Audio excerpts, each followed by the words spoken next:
Hi, my name is Robin Wong and I want to talk about the handheld high-res shot feature found in the latest Olympus OMD E-M1 Mark III. The handheld high-res shot is not a new feature. It was already introduced in the E-M1X about 1 year ago. Since Olympus has introduced the handheld high-res shot in their latest flagship camera, the E-M1 Mark III, which was recently released, the handheld high-res shot has gained popularity and I have been receiving some questions about this particular feature. I thought, why not make a video to explain how it works, the limitations of using the handheld high-res shot, and how to activate it in your camera. Let's do this. So what exactly is the Olympus high-res shot feature? Olympus introduced high-res shot in the older E-M5 Mark II. That was the pixel shift technology. The image sensor was moved by the 5-axis image stabilization 8 times. Then the camera will composite all these 8 images into one high-resolution 50 megapixel shot. Previously, you will require a tripod for the high-res shot to work. I have also made a full video explaining how the tripod high-res shot works. You may check out the video here. The handheld high-res shot works differently from the tripod high-res shot. Instead of taking 8 shots only in the tripod high-res shot, in the handheld high-res shot mode, the camera will take 16 photographs. These photographs are taken at the random positions of the camera following the hand holding movement. The 16 photographs are then merged into a composite image, giving you a 50 megapixel high resolution image. Because the camera originally recorded 16 separate images for the compositing process, the camera actually draws enough details from a total of 320 megapixels, and the image is downsampled to only 50 megapixels. So how did Olympus make this happen?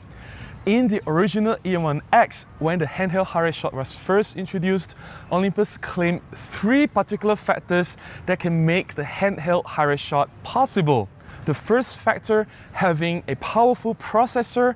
Olympus included 2 Truepic IX processors in the E-M1X, having enough computational power to process and composite the files into a high-resolution shot. Second factor being the improved 5-axis image stabilization. We do need the image stabilization to work to hold the image sensor in place while the compositing is happening. The third factor is the SSWF dust reduction, the SuperSonic Wave Filter, which is built onto the image sensor. The combination of all these 3 components allow the handheld high-res shot to work.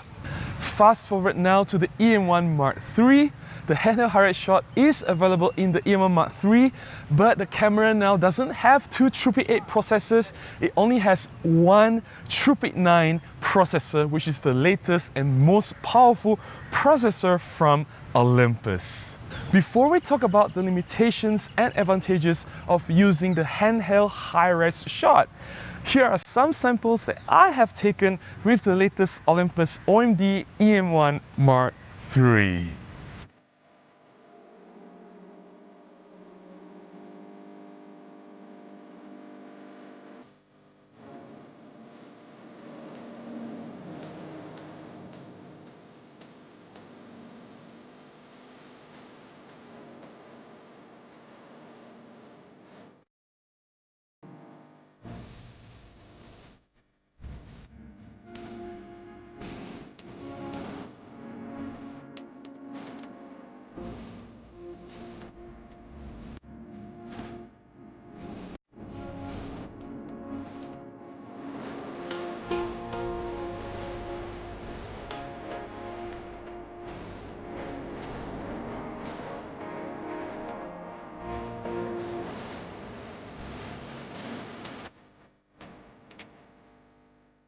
So what are the advantages of using the handheld high-res shot?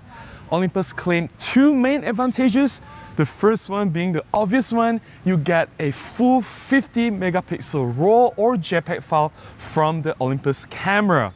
As we know, currently the highest resolution Olympus camera is only 20 megapixel. For some people, in some situations, that is not sufficient. Having the 50 megapixel high-res shot allows the camera to capture a lot more resolution, and this should be sufficient for most photography use. Olympus claimed that at ISO 6400, using the handheld high-res shot, we should be able to get about 2 stops advantage, 2 stops cleaner image in comparison to the normal single capture.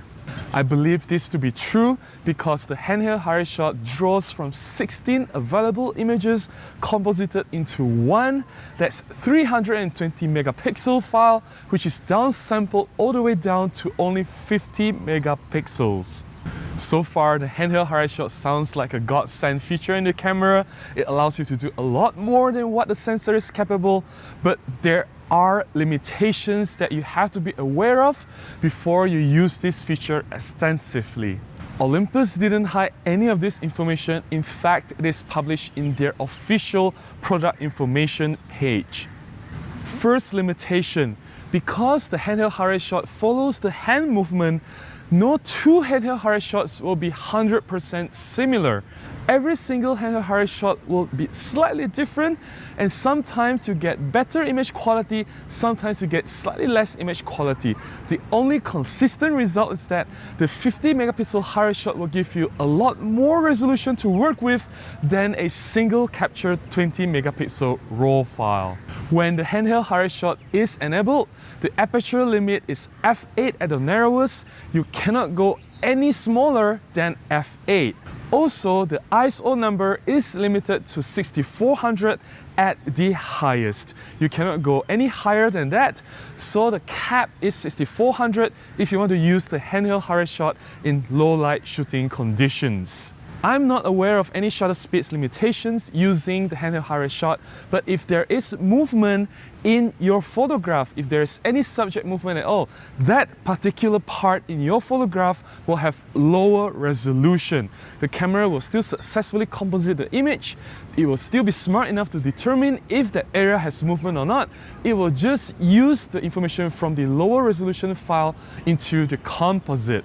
So if you do have movement, the handheld high-res shot may not be the best solution for you, but it is smart enough to give you a usable composite image. Furthermore, flash cannot be used with the handheld high-res shot.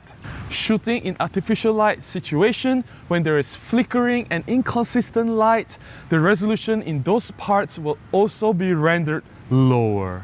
And finally, of course, this goes without saying, using the handheld high-res shot will require a lot more processing time in comparison to a single capture. This varies from shot to shot, but I estimated about 15 to 20 seconds processing time from the start of the press of the shutter button to the final image preview. This effectively means that you cannot use the handheld high-res shot for any fast action photography.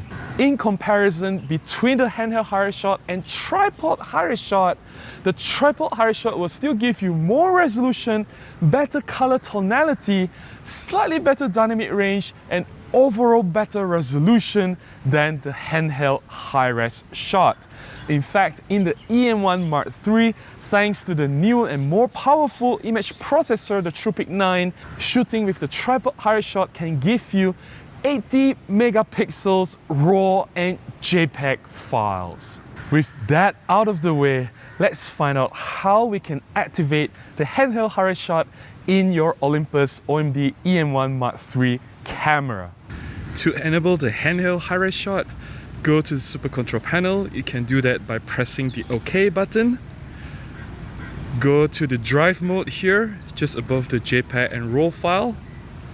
Go into it. Scroll to the left and you see high-res shot. In order to choose the mode between the tripod and handheld, press Info. Once you have pressed the Info, you can choose between the tripod or the handheld mode.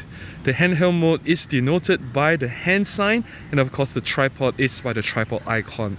So we are doing the handheld mode today, so I'm selecting the hand sign here. There you go. It's as easy as that. Now the handheld high-res shot has been activated. Now all you have to do is just hold your hand as steady as you can and take the shot. The camera has successfully taken all the 16 shots and is currently merging them into the high-res 50 megapixel file. It does take a bit of time. I estimate about 15 to 20 seconds, depending on each situation. Sometimes it's slightly faster, sometimes it is slightly longer. And we are done. There you go, we have here the 50 megapixel high resolution shot. Zoom in to 14 times, you can still see crazy amount of details. That's all I have to share about the Olympus handheld high-res shot. I hope you found this sharing beneficial and hope it clears some questions on how the handheld high-res shot works. If you've liked this video, please give me a thumbs up. Please consider subscribing to this channel and I will definitely see you again in the next video. Until then, please remember to go out and take more photographs. Bye-bye.